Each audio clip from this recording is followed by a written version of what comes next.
peningkatan rakyat Malaysia yang disebut sebagai istilah bujang senja yang lambat kahwin. Wanita berjumlah 4.8 juta, satu jumlah jangka yang sangat besar. Bila negara kita ni sensitif isu soal poligami. Hai guys, jumpa lagi. Kali ini kita akan membahas hal yang cukup unik di Malaysia, yakni banyak gadis Melayu yang belum menikah. Hal itu sempat jadi pembahasan di parlemen dan mengundang perdebatan, sebab ada yang mengaitkan dengan masalah poligami.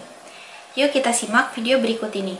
Melahirkan kebimbangan tentang peningkatan rakyat Malaysia yang disebut sebagai istilah bujang senja yang lambat kahwin. Dan ini keadaannya sangat serius. Kalau kita lihat pada laporan Bancaan Penduduk tahun 2010, Jabatan Perangkat Malaysia, lebih daripada 5.56 juta laki-laki dan wanita berusia lebih 30 tahun ke atas yang tidak mengambil keputusan untuk lambat kahwin, belum kahwin dan tak mau kahwin. Wanita berjumlah 4.8 juta, satu jumlah jangka yang sangat besar. Laki-laki 739,000 orang.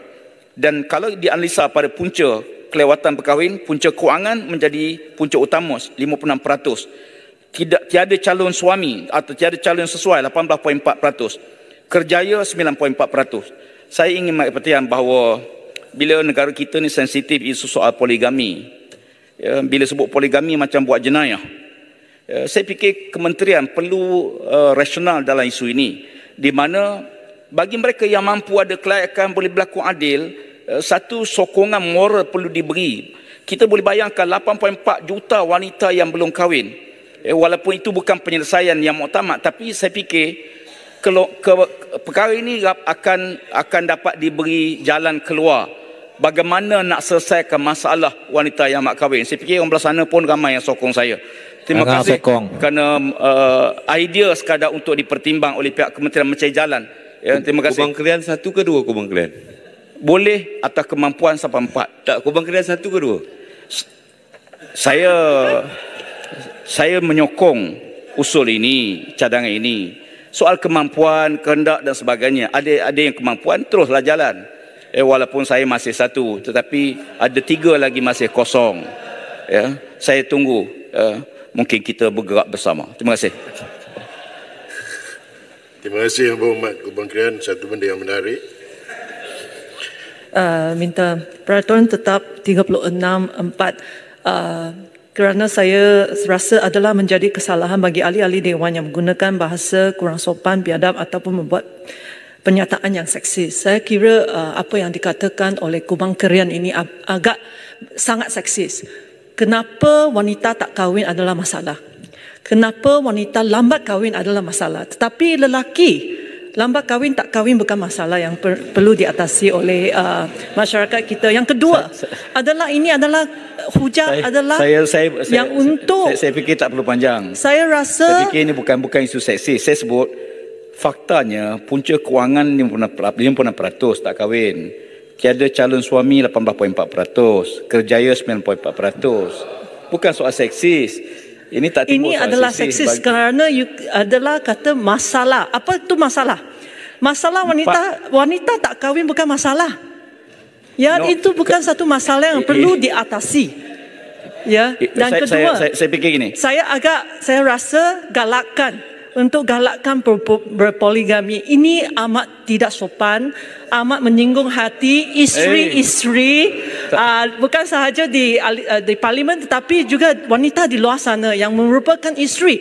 Apakah perasaan mereka apabila kita ada ahli parlimen yang terang-terang kata kita perlu galakkan poligami? Saya fikir kita 4.8. Saya rasa ahli parlimen Kubang Kelian perlu tarik balik cadangan. Nak tarik apa dia sekarang ni?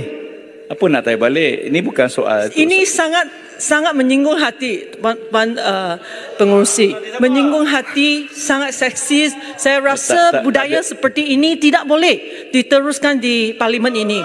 Jangan buli wanita kerana jumlah kita kurang. Timur. Ya. Kita ada saya nak sebut 13% saja. Suara mungkin tidak cukup.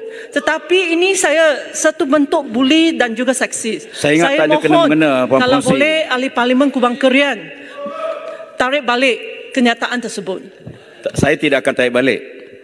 Saya minta refer balik pada kenyataan saya. Saya sebut 4.8 juta wanita kahwin, laki-laki 739,000 orang di tahun 2010. Apa kerajaan ini statistik yang dikeluar? Apa perancangan pihak kementerian? Kita bimbang takut generasi akan datang lebih ramai yang tak kahwin, dia ada kesan secara langsung kepada pembangunan ekonomi negara dan sebagainya. Ini bukan soal seksis. Ini soal bagaimana perancangan di pihak kementerian. Ya, saya fikir janganlah bila sebut poligami sensitif sikit tu lah. Okay, bukan sahaja poligami, tetapi juga wanita yang tak kahwin. Itu bukan satu masalah. Saya rasa kita perlu respect kepada personal choice of other people. Jangan kata ini adalah satu masalah. Yang Berhormat Puchong, Yang Berhormat boleh buat usul kalau rasa itu seksis kerana bukan saya yang terima kasih pengerusi. Kalau perancangan kami memang sudah ada perancangan, malah baru kemarin saya telah kami ada round table, tapi saya kata round table tak cukup, kita perlu ada physical activities untuk complement round table. InsyaAllah dia akan. Begitulah guys perdebatan di Malaysia mengenai banyaknya gadis yang terlambat menikah. Di sisi lain, di Malaysia juga sering terjadi perdebatan mengenai orang Melayu yang nikah dengan warga asing. Tapi tidak sedikit pula yang nekat, misalnya seperti dalam video berikut ini. Inilah yang terjadi kepada seorang wanita Malaysia, Nur Nadira Rosli, yang tular di TikTok selepas berkongsi pengalamannya bernikah dengan jejaka dari Bangladesh, Muhammad Samim Hussein pada 29 Mei lalu di Joypurhat, Bangladesh. Menurutnya, kisah perkenalan gadis yang lebih mesra dikenali sebagai Nat ini dengan suaminya bermula pada tahun 2018 apabila mereka sama-sama bekerja di sebuah kilang. Kata Nat lagi, persahabatannya dengan jejaka itu akhirnya bertukar jadi serius selepas hubungan mereka dihidu oleh kakaknya turut yang bekerja di tempat sama. Pada awalnya, Ibu Nat menentang perhubungan tersebut. Namun lama-kelamaan keluarganya terbuka menerima hubungannya dengan Samim. Tambahnya lagi, walaupun dia dan suami berbeza latar belakang, mereka tidak mengalami masalah komunikasi kerana bapa mertua dan abang ipar boleh bertutur dalam bahasa Melayu kerana mereka pernah bekerja di Malaysia. Manakala perbualan suaminya dengan ahli keluarga lain pula dalam bahasa Inggeris. Hari ketiga, hari menikah. Baju semua aku bawa dari Malaysia. Makeup aku makeup sendiri. Okey, ni dekat mahkamah Joypurhat. Sepatutnya kami menikah kat sini lah. Kami dah pergi jumpa lawyer. Kamu tengoklah meja-meja yang tu yang pakai baju macam pakai necktie tu lawyer, okey. Tapi keadaan dia tu macam market lah. Aku tak tahu pasal apa ramai sangat kes apa. Yang banyak sangat tu aku pun tak tahu. So, inilah keadaan mahkamah dia. So, tak jadi menikah dekat mahkamah. Depan mahkamah tu ada air tebu fresh weh. Tak bergula. Tak ada air. Tapi sedap. Manis gila. Dan kita kembali ke rancangan Sakit Jantung 3.0. Awak tengoklah, lori tu seinci je lagi. Berapa inci je lagi nak terkena dengan van tu. Tapi depa hati kental weh. Hati kena keras nak bawa kereta kat sana. Tak keras tak boleh bawa. Lepas tu kami balik rumah. Kami tunggu kat rumah. Sepatutnya menikah dekat mahkamah kan, tapi tak jadi. Kami pergi mahkamah pukul 10 macam tu. 10.30 lebih kurang. Lepas tu tak jadi, duk tunggu lawyer meeting lah bagai. Pukul 3 baru boleh nikah tu pun sebab Tok Kadi dah lama sangat dah tunggu sampai dia pergi ikut ke rumah. So menikah lah kami dekat rumah. Ni duk kira mas kahwin time ni.